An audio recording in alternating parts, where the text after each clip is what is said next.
Heavy breathing time. First mow at second mow of the year. First mow of the backyard. Which reminds me, I don't think I showed you the first mow. So if you're watching this video, watch the video before it, but not the short. Make sense? Let's show what we got going on. The telltale sign. You see that gold bush by that blue garbage can? That there's a forsythia. I learned from my old pal, Alan Hain, the lawn care nut. Check out his channel. That when the forsythias bloom, it's Mother Nature's cue that it's time for your pre-emergent. We'll talk pre-emergence when I come out here tomorrow, because we're gonna apply one. But here's the backyard. Now this did not get any fall fertilizer, just like the front, but this also didn't get fertilized as many times as the front. Look at the sunset over by there. So did what we did in the front yard and mowed it, and it's wet underneath here, but it'll dry. So you can see there's areas that are still not waking up yet. Different types of grass wake up at different times. This is one out from where I cooked on the Traeger over the winter. So, but this is where we're at.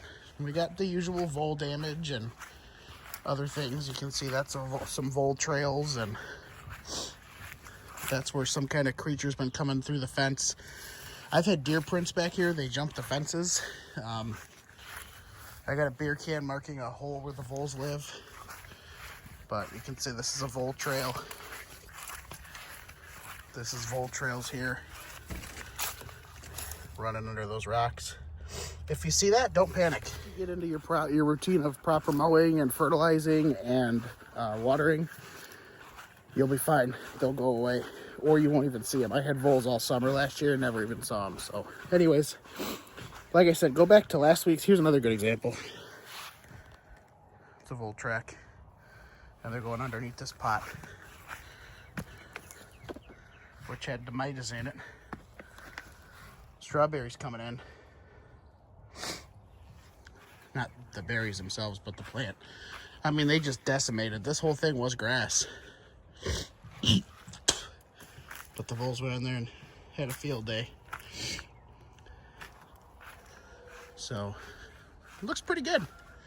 Like I said, it's always going to look a little sus when you first get started. That's where the pool was. But this just goes to show how resilient grass is. You got to remember, the world is full of right-of-way grass along expressways that nobody mows. Or sorry, nobody fertilizes. They just mow it. And they're mowing it with the dullest equipment possible.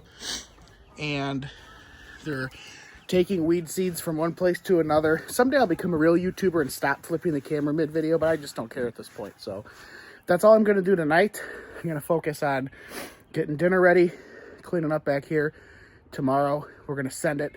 Going to do the second cut in the front yard, and we're going to apply 2 products, a pre-emergent and a fertilizer. 2 separate applications. We'll go over the why and the how behind all that. So we will see you tomorrow. Stay tuned.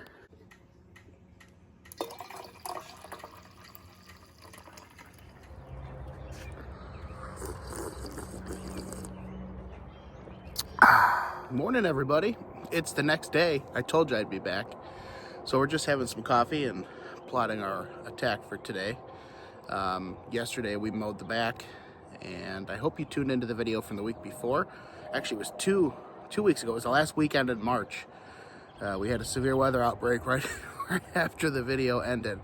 So what I did that day was I went out and I got my leaf blower out. I got my gas one out. I have my Ego. I got the gas out just to kind of run it a little bit. Because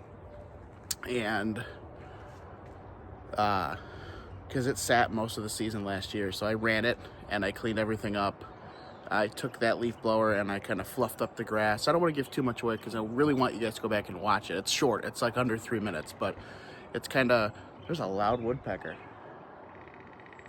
Can you guys hear that?